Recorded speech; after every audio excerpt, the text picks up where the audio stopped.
شعبان کی 15ویں رات ہمارے ہاں اس کو شب برات کا نام دیا جاتا ہے، اور یہ فارسی کا لفظ ہے۔ شب کے معنی رات اور برات کے معنی قسمت یا تقدیر، یا بعض اس کو کہتے ہیں براءت، کہ براءت کا اعلان۔ تو علی کل حال لیکن اس رات کے حوالے سے جو عموماً لوگوں کے تصورات ہیں، اگر اس کو دیکھا جائے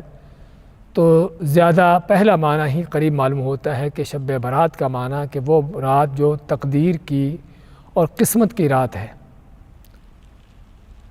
پہلی بات تو یہ ہے کہ شب برات کا یہ لفظ اور یہ معنی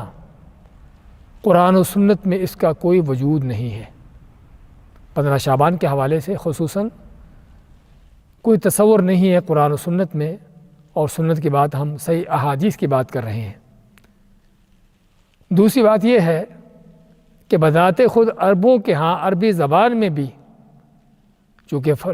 لفظ ہی فارسی کا ہے، اس کا عربی زبان میں آنا ہی ویسے ممکن نہیں ہے،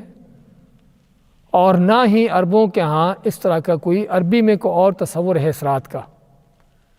کہ رات جو ہے 15ویں شعبان کوئی تقدیروں کی رات ہو، قسمتوں کی رات ہو، کوئی ایسی چیز ہے۔ اس سے ہمیں پتہ چلتا ہے کہ شب برات کا یہ لفظ اور یہ معنی اور یہ چیز جو ہے وہ صرف ایک عجمی اصطلاح ہے۔ عجمی اصطلاح ہونے کا معنی کہ جس کا نہ تو عربی سے تعلق ہے اور نہ ہی شریعت اسلام سے اس کا کوئی تعلق ہے، اور اسی سے ہمیں پتہ چل جاتا ہے کہ اس رات کا جو نام ہی من گھڑت اور عجمی ہے، کہ جس کا نہ شریعت سے نہ عربی زبان سے تعلق ہے،